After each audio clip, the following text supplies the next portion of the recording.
Yeah, I'm a pro at darts. What can I say? Welcome back to another video. Today, I'm going to talk about all the issues that I've had with my van and other common issues that you should look out for if you're looking for an Astro van yourself. This is going to pertain mainly to the 95 and up years, second generation, and this is a two-wheel drive model. An obvious yet easy and cheap issue to fix is the door lock actuator. The door lock actuators like to go out in these vans, and they're not very hard to replace. For instance, this is the back door. Here's the door lock actuator right here, and you basically just remove these two rib nuts. That's pretty easy. Next issue is going to be the door roller on this guy. The rollers that sandwich between the track here, they end up going bad. They're basically like plastic bearings, so they end up chipping away. This is an aftermarket eBay replacement, and it's not a perfect replacement, which is why you see me shim it with spacers or washers. The best replacement would be going to a junkyard and finding one from a salvage vehicle. The rear AC in the vans like to typically leak. From my recollection, it usually leaks at the connection joint where it connects to the unit itself. Right up there, you could fix that leak, or simply replace the whole AC system from a van that only has the front AC and just use those lines. That's what I'll be doing here pretty soon. I say soon, but one day. The fuel pump also likes to fail. You might be asking yourself, Chris, why are you laying down on the floor for no reason? It's for a reason.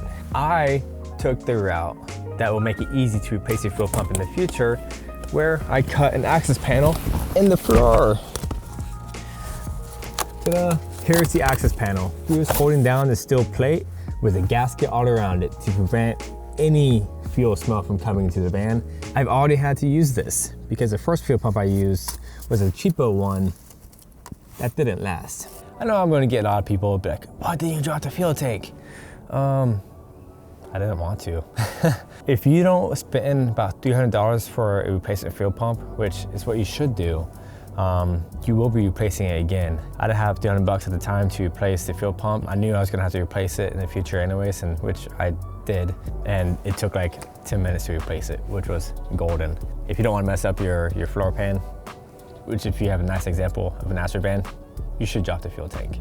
If your fuel pump is going out, then you have low fuel pressure. So you can check that at the engine. And you basically just get a doohickey, you connect it to the fuel line, and you turn over the engine. You should have about 55 PSI of fuel pressure. If you don't, then fuel pump is going out or your fuel filter is clogged, but most likely it's your fuel pump. Replace your fuel filter at the same time, might as well.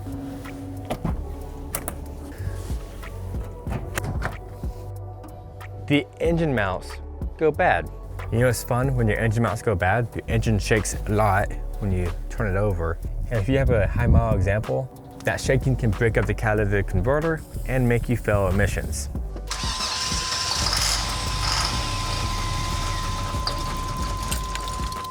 So that's fun. That's what happened here in Texas. And we are just now going through the annoying loop of getting this van registered. Now I'm down here not to talk about the tires, but the spark plugs, they're hard to get to.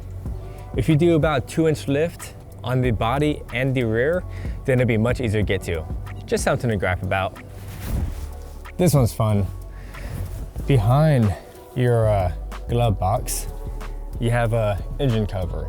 And behind the engine cover, you have a distributor.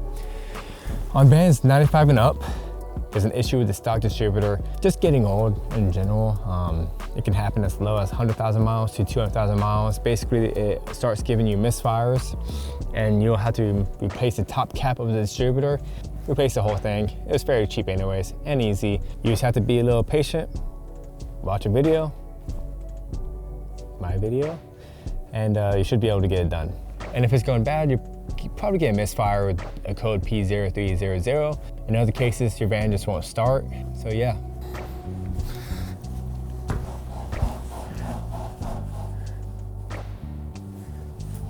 That brings me to my next issue, and that's the rear end sagging. Just with my 170 pounds, there's this awesome dude named Michael Z. I'm just gonna say Z because I can't pronounce his last name. He talks about everything Astro.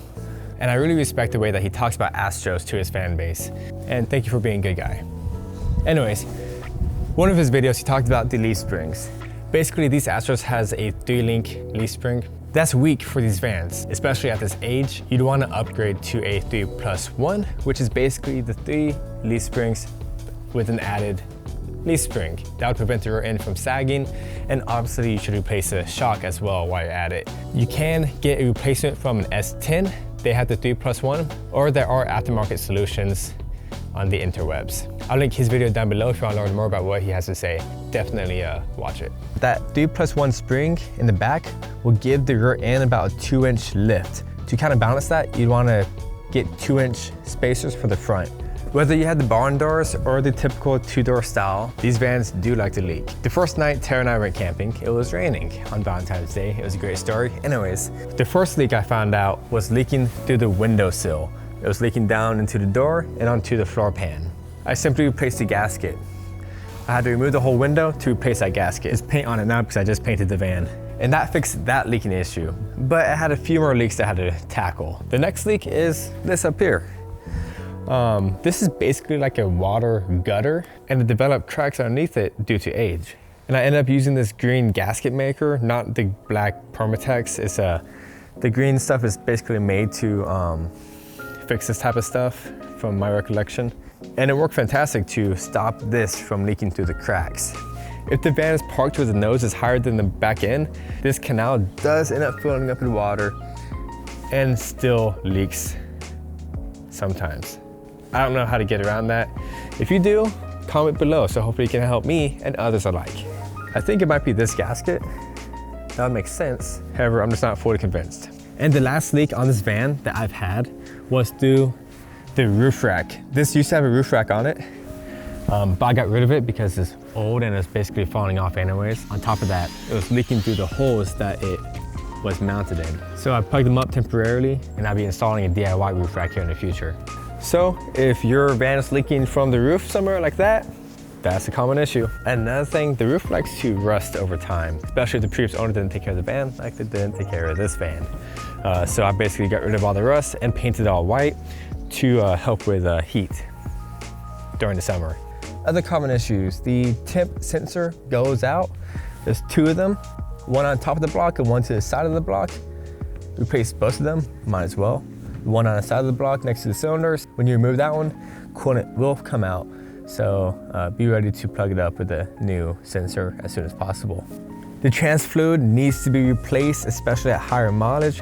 The engine is known to last around 400,000 miles if you take care of it. Mine wasn't taken care of, but I still have faith in it. But in order for the transmission to last just as long, you need to replace the fluid roughly every 30,000 miles. This is what you gotta do to keep your vehicle lasting a long time. Maintenance is key. And finally, the dash likes to peel up. My buddy at 3D Power, he glued down the dash, which is a good solution and one great way to go. But I think I may just remove it all and add a different fabric as the dash material. And I got my little fan here because my AC don't work. Yeah. Why have a sketchy van if you don't have a sketchy setup? Since I bought this van for $500, it had a lot more issues, and I have a lot of videos covering that. And I'll post all the videos that I've created on fixing those common issues down below for your convenience. And if you check those out, I'll truly appreciate it, especially if you use the links that I've posted underneath those descriptions. That's one way to support this channel, and that'd mean a lot. And check out Mike's channel, he's pretty cool. This is Chris, Bills United. Always appreciate and respect one another. I'll see you next time.